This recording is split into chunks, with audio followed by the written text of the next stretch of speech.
যে কোনো প্রোডাক্ট দিয়ে দশমীর দিনটাকে স্পেশাল করার জন্য এই মেকআপ লুক।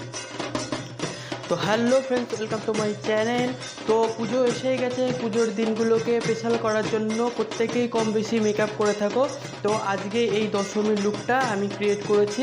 তোমাদের কাছে যে কোনো প্রোডাক্ট, যার কাছে যে প্রোডাক্ট থাকুক না কেন, সেই প্রোডাক্ট দিয়ে এই মেকআপ লুকটা ক্রিয়েট করতে পারবে, সেটাই তোমাদের সাথে আমি শেয়ার করব। তো চলুন শুরু করা যাক। প্রথমে আমি ফেসটাকে ক্লিন করে নিয়ে দেখো এখানে একটা স্প্রে প্রাইমার অ্যাপ্লাই করে নিলাম। এবার দেখো আমি আই বেস করার জন্য আমি একটা কাইলনের সুব্রা প্যালেট থেকে FS29 এটা ও স্কিন টোন থেকে ব্রাইট স্টোন দিয়ে আমি আই বেসটা করে নিয়েছি। তোমাদের কাছে যে প্রোডাক্ট থাকবে সেটা দিয়ে তোমরা স্কিন টোন থেকে 1-2 স্টোন বেশি নিয়ে তোমরা আই বেসটাকে করে নেবে। এবার দেখো আমি ক্রিস লাইনে একটা পিঙ্ক কালার শ্যাডো দিয়ে ক্রিস লাইন ক্রিয়েট করছি। দেখো আই মেকআপটা বেশি হেভি হবে না, যেহেতু এটা পুজোর মণ্ডপে যেতে হবে, সেরকমভাবেই আই মেকআপটা ক্রিয়েট করছি। ক্রিস লাইনটাকে দেখো আমি একটা প্লেন ব্রাশ দিয়ে আমি স্মাচ করছি। আই মেকআপে যত ভালো করে ব্লেন্ড করবে তত আই লুকটাকে দেখতে ভালো হবে। এবার দেখো আমি আউট কর্নারে একটা ডার্ক ব্রাউন শেড নিয়ে অ্যাপ্লাই করছি।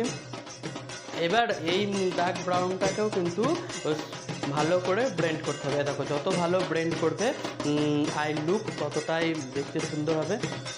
এই কালারগুলো যে কোনো শ্যাডো প্যালেট থেকে তোমরা পেয়ে যাবে। তো এই যে কোনো কোম্পানিরই তোমরা শ্যাডো প্যালেট নিয়ে থাকো না কেন, এই কালারগুলো অবশ্যই থাকবে। এরপর আমি আইবলের উপর একটা গোল্ডেন সিমিডি অ্যাপ্লাই করছি। এটা শ্যাডো প্যালেট থেকেই পেয়ে যাবে, এটা শ্যাডো প্যালেট থেকেই নেওয়া। এটা আমি ফিঙ্গারের সাহায্যে অ্যাপ্লাই করছি, ভালো করে ব্লেন্ড করে দিচ্ছি। এরপর দেখো আমি অরেঞ্জ কালার দিয়ে আমি ওর চোখের নিচে যে ডার্ক সার্কেলগুলো আছে সেগুলো হাইড করছি। তোমাদের কাছে যে কোনো কনসিলার থাকুক না কেন, তাই দিয়ে তোমরা এই কনসিল যে ডার্ক সার্কেলগুলো আছে সেগুলোকে হাইড করে নেবে। এটা আমি একটা কাইলনের সুব্রা কালার থেকে এই কনসিলটা করে নিয়েছি। তো তোমাদের কাছে যেটা থাকবে সেটা দিয়ে করে সেটাকে কিন্তু ভালো করে ব্লেন্ড করতে হবে। দেখো আমি একটা কথা বারবার বলছি, যত ভালো করে ব্লেন্ড করবে মেকআপ লুক অতটাই ভালো আসবে। এরপরে আমি এটা 626 और FS29 যে কালারটা ওটা মিক্স করে নিয়ে ওর ফেসে অ্যাপ্লাই করছি। এটা কাইলনের সুব্রা কালারের একটা ক্রিম বেস। তো তোমাদের কাছে যে কোনো ফাউন্ডেশন থাকুক না কেন, তো তোমরা কালার কারেক্টার করে নিয়ে তারপরে ফাউন্ডেশনটা অ্যাপ্লাই করবে। তো ফাউন্ডেশনটা অল্প অল্প পরিমাণ নিয়ে ভালো করে ব্লেন্ড করবে, কোথাও কম বেশি যাতে না হয়, তো সেভাবে ভালো করে ব্লেন্ড করে নিয়ে এরপরে আমি একটা কাইলনেরই একটা এটা হচ্ছে কি TL4 পাউডারটা দিয়ে পুরো বেসটাকে সেট করছি। তোমাদের কাছে যে লুজ পাউডার থাকুক না কেন সেটা দিয়ে প্রথমে বেসটাকে ভালো করে সেট করে নিতে হবে। এরপর আমি কালার বারের একটা কন্ট্রোল পাউডার দিয়ে আমি কন্ট্রোলটা করছি। এটা পাউডারই কন্ট্রোল করছি অনলি। এখানে কন্ট্রোলটাকে আমি একটু ভারী করেই কন্ট্রোল করেছি, কারণ ওর নাকটা একটুখানি চাপা ছিল, যার জন্য নাকের কন্ট্রোলটা আমি একটু বেশি ভারী করে করেছি। কন্ট্রোলটাকেও কিন্তু ভালো করে ব্লেন্ড করতে হবে।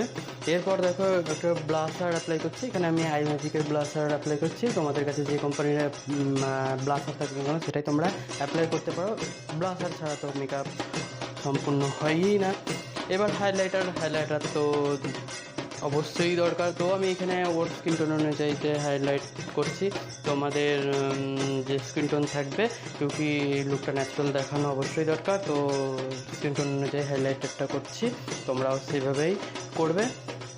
হাইলাইটটাকেও দেখো ভালো করে আমি কিন্তু ব্লেন্ড করছি। তোমাদের অবশ্যই এইগুলোকে ধ্যান রাখতে হবে, ভালো করে ব্লেন্ড করতে হবে। এখানে আমি একটা কালার বারেরই একটা ফিক্সার দিয়ে আমি পুরো ফেসটাকে ফিক্স করে নিলাম। তো সেম পিঙ্ক কালারটা নিয়ে আমি দেখো চোখের নিচেও আই মেকআপটা করে নিচ্ছি।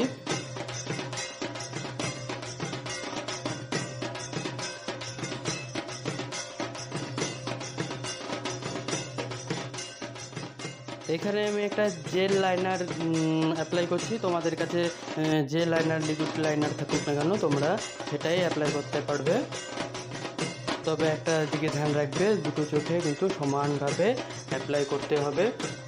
আর ভালো করে ওটাকে স্মাচ করতে হবে। আমি লোয়ার ল্যাশেও লাইনারটাকে অ্যাপ্লাই করে নিয়েছি। এখানে দেখো আইব্রো করছি, এটা আইব্রো কিট থেকে ডার্ক ব্রাউন শেড নিয়ে। তো এর আইব্রোর কথা কিছু বলাই যাবে না, কারণ এর আইব্রো করেই না, কখনো করেইনি। তো এর কোনো শেপে ছিল না, আরও মোটা মোটা ছিল। তো আমি সেভাবে আইব্রোটা করেছি। আইব্রোটাকে নিয়ে কোনো কমেন্ট করাই যাবে না, কারণ আইব্রো এর কোনো শেপ ছিলই না। আমি যেহেতু যেরকম পেয়েছি সেরকমটা করেছি। তো তোমাদের আইব্রো পুজোর আগে নিশ্চয়ই আইব্রোটা ক্লিন করে নেবে। এবার আইব্রো বনে আমি হাইলাইটার অ্যাপ্লাই করে, তো একটা হালকা কালারের একটা লিপস্টিক অ্যাপ্লাই করে আমি পুরো বেসটাকে কমপ্লিট করেছি। তো তোমরা এইভাবে অবশ্যই দশমীর দিনটাকে স্পেশাল করতেই পারো। আর আমার এই ভিডিওটা দেখে যদি তোমাদের ভালো লাগে থাকে অবশ্যই লাইক, কমেন্ট আর শেয়ার করো। তো চলো, টাটা।